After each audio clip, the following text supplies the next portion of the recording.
So I want to talk a little bit about my travel plans. Um, I'm booked to fly to San Diego, and my flight is a direct flight.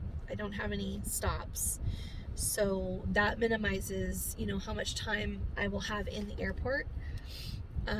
Because I'm concerned about when I come back if I'm going to be in discomfort at all. Like a couple of people I talked to had no discomfort at all, and other people I talked to did.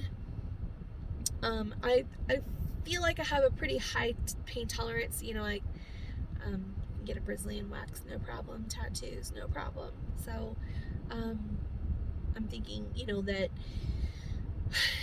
I know that some people have higher pain tolerances, some have lower, and or just the differences in surgeries might affect that. But the flight is direct, and the plan is that I will fly into San Diego in the morning, and they have you have to be there by noon, and then they get picked up at the airport. They have a driver, and the whole group that's being picked up for surgeries the next day gets picked up. And then once I'm in the van with everyone else, we're going to drive south to Tijuana and across the border. And I hear varying stories on how long it takes to get across the border. It could take 20 minutes or it could take 3 hours. It just depends on the day. But I'm flying, they take you from my friend who went and did this process at Mexico Bariatric Center. She said that they take you directly to the hospital for paperwork and your walkthrough of details and the food stuff. They do a whole pre-op kind of seminar.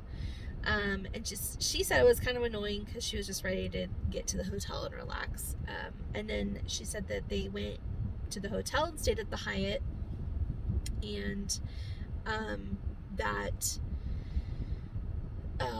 there was a restaurant that they walked to that night that they had the broth and stuff for dinner, and everybody, the whole thing is set up for everyone, so it's all planned. There's jello, there's broth, there's all the things you need. Then you got your time for your surgery the next morning at the seminar, and so in the morning they have a time that you're scheduled to meet them in the lobby, and you get taken to the hospital, and then surgery happens. And from my understanding, surgery is really quick, so 30 minutes and 30 to an hour, and then you wake up and you spend the next 2 days in the hospital, and it's you're just taking your fluids in and getting lots of rest, and you have to walk a lot because when they do the surgery, there are gas bubbles that get trapped inside your body, because they fill you with air so that they can get into your stomach and stuff and do the surgery, and that they suck it all out, but there might be bubbles that are stuck and they hurt. So after surgery, you're going to need the medicines that they give you, obviously, but also heating pads. That's a big thing that everybody kept talking about on the group, was the need for heating pads and to bring your own. So I bought 2 heating pads on Amazon, and they were $25 a piece, nice ones in the colors that I like, because I like blue. And so I'll pack those in my suitcase, and also I will be checking my bag to go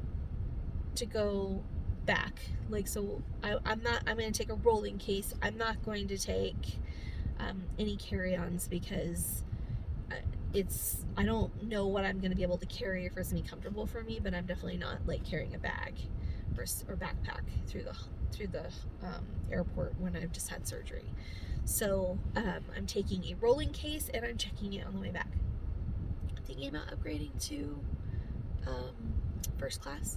Just not sure, but we'll see. So I'm bringing the heating pads to the hospital, and I got 2. I got one for my front and one for my back, because apparently that relieves the pain the most. But the other part is that You have to walk. So you have to walk 10 minutes out of every hour. So they want you to get up and walk around, and that walking will never stop after surgery. You have to walk.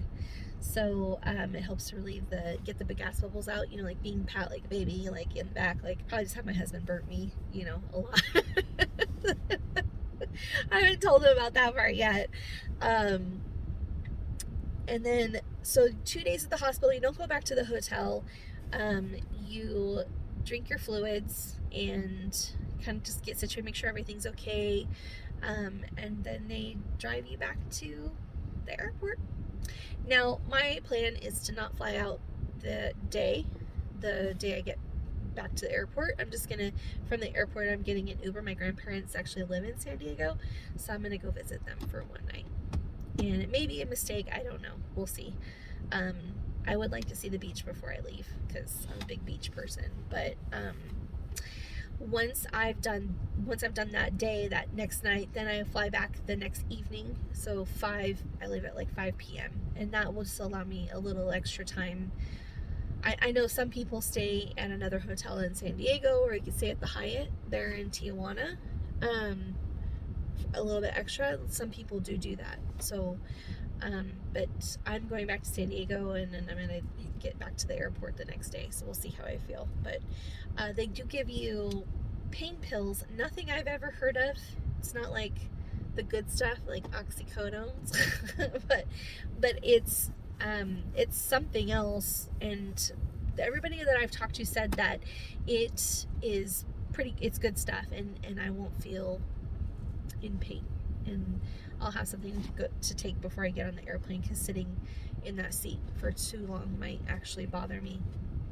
But it sounds like that will all be taken care of. Now, as far as getting through security, they give you paperwork for the medications that you have, and I'm considering, I'm gonna wait to see how I feel, but I'm considering just getting a wheelchair service for the airport on the way back.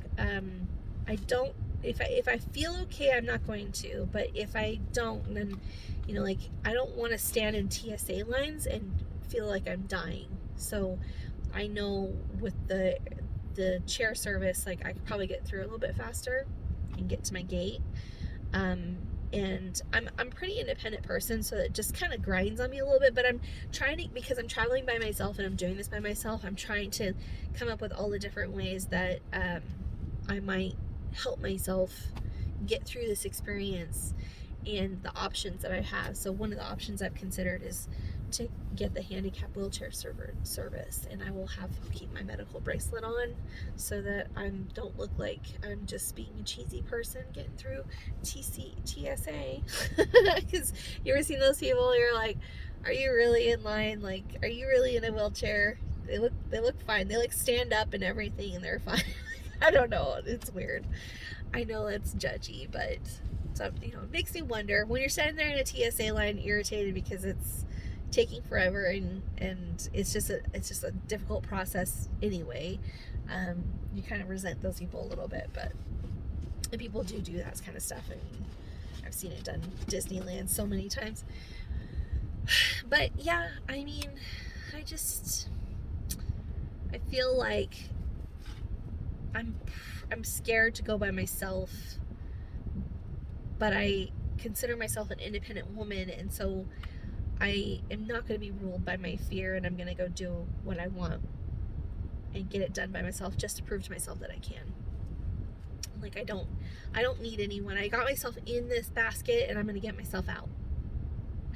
Basket instead of situation, but I got myself in this situation, so I'm going to get myself out of it myself.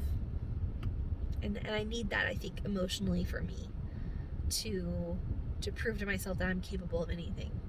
Like this one thing that has eluded me, the weight loss and the maintenance of my weight, has eluded me, and I'm going to fix it. And then once I fix it, nothing will stop me.